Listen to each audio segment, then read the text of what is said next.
Ladies and gentlemen, drivers, gig workers, and everyone in between, welcome to This Week in Rideshare podcast.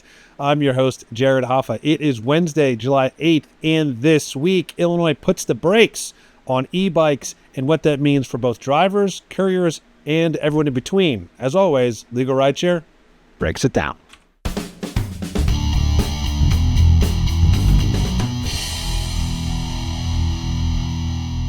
Okay, so I'm riding solo this week, and we want to jump right into this because it's going to affect everyone. So if you guys aren't aware, as of July 1st of this year, there are new rules for e-bikes in Illinois, which depends on the speed. It also depends on when and where they can go and what that means about insurance, about accidents, and you name it. So I want to dive into this and just give an overview. This will likely be one of many videos about this.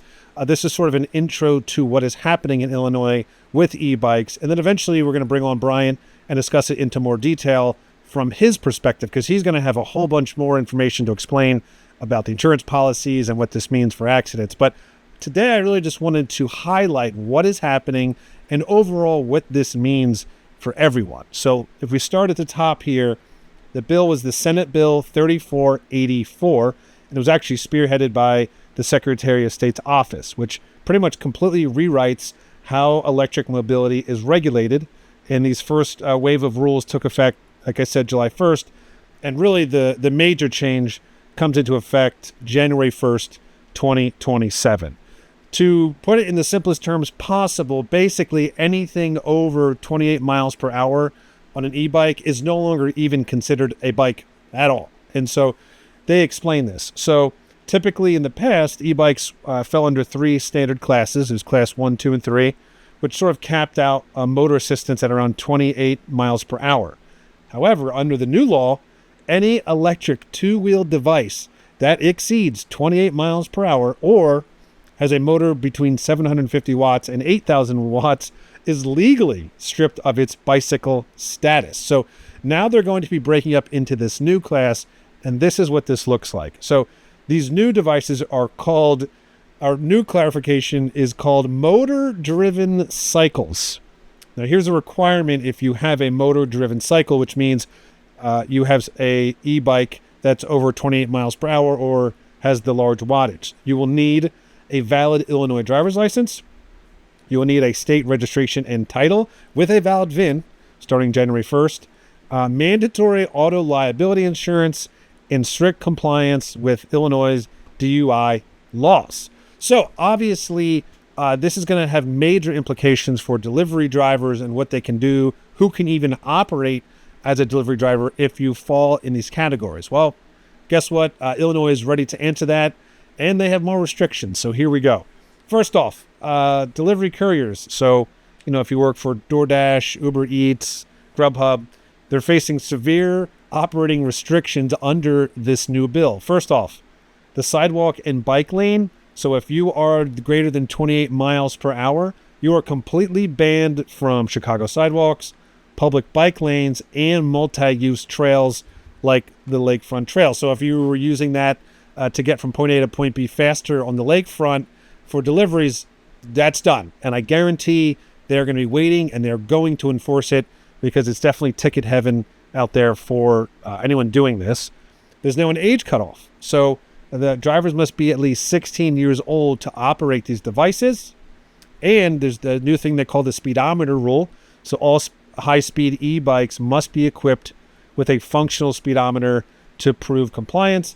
And there's also an anti-tampering penalties stating that you pretty much can't tamper with the bikes or mod them or tweak them to bypass the factory settings. This is sort of changing everything in Illinois as far as how we view these e-bikes in Illinois, what they can and can't do, like I said.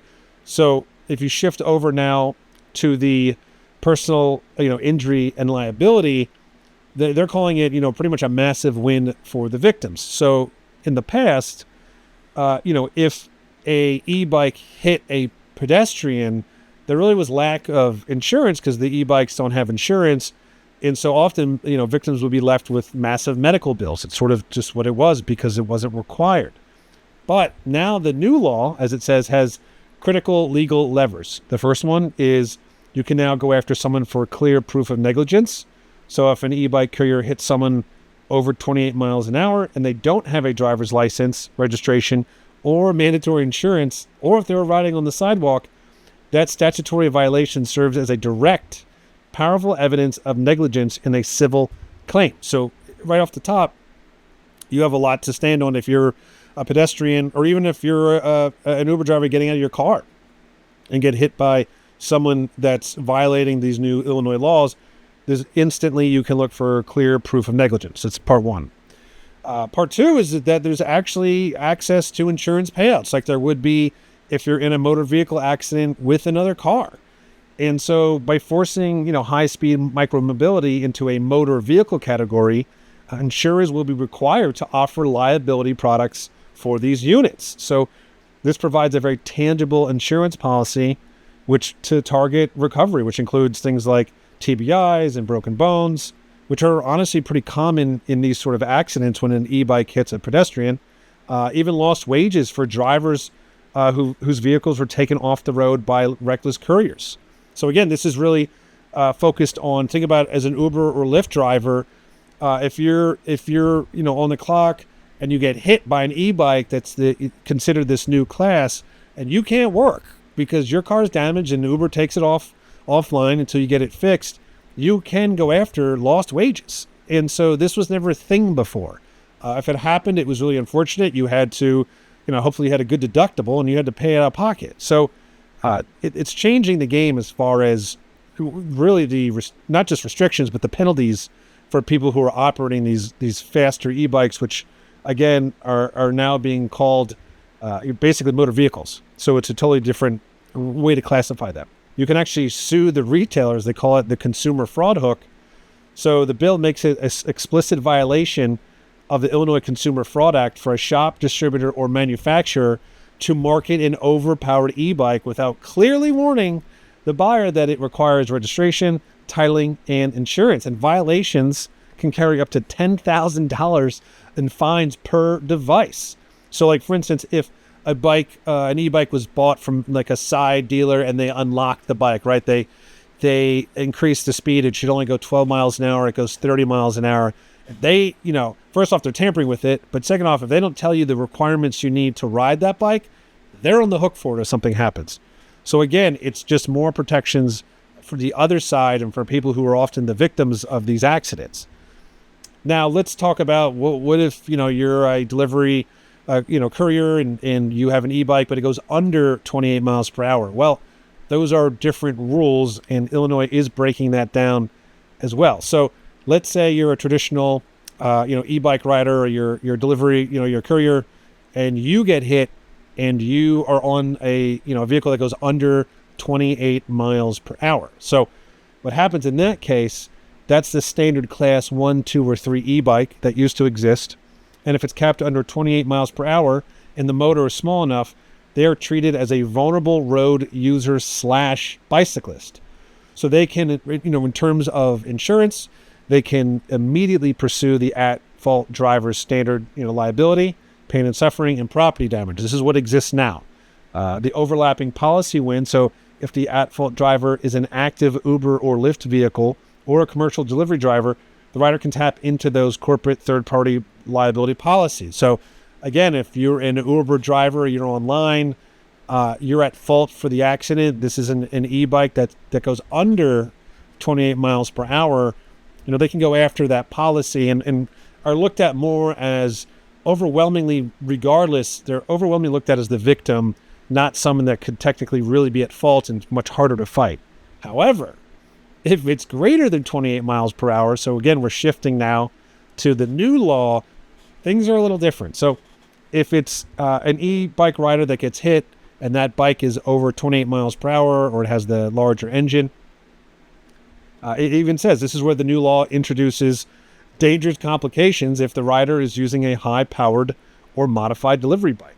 So first off, the illegal vehicle defense. So if a rider gets hit while riding in a bike lane or on the sidewalk on an unregistered high-speed bike, the defense is going to argue the rider should not have legally been there in the first place. So it can push all the blame onto the rider if the bike was modified to bypass speed governors. The defense will pull data to inspect the motor to claim the rider was speeding and driving up the percentage of their vault. And lastly, I just want to talk quickly about, on the e-bike side, okay, if you were involved in an accident, how do you handle that? Well, according to the new Illinois law, it's basically saying you need to look at this as if it was a motor vehicle accident and you were driving a car. And so they say, first off, do not admit the bike was modified. Never guess your speed or talk about the modifications.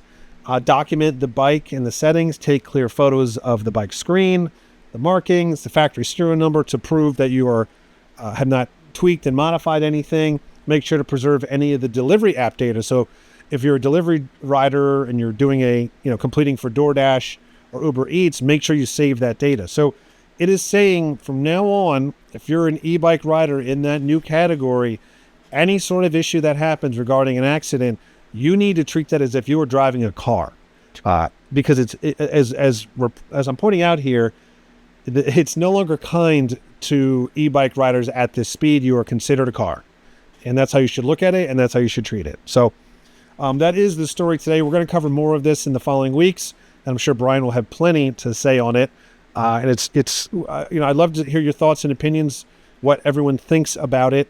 But of course, before we sign off, everyone, since we're talking about accidents and injuries, if you're a driver, if you're a passenger, if you're a delivery, if you ever get involved in an accident or injury, please do not hesitate to contact us. It's LegalRideshare.com. We are the first law firm in the U.S. that has been entirely dedicated to Uber, Lyft, delivery, gig work, and soon to be Illinois Waymo accidents and injuries. So the smallest injury, the largest injury, it doesn't matter. We will always be happy to talk to you and advise you on the best path forward. And if we can help, we absolutely will. If it's something that we feel that you're better off somewhere else, we'll guide you in the right direction. The point is, reach out to us first. We're happy to help. We're happy to be there to support you and guide you through the process. So again, LegalRideshare.com has all of our information. And of course, consultations are always free. And so that is the end of this week in Rideshare. See you next week.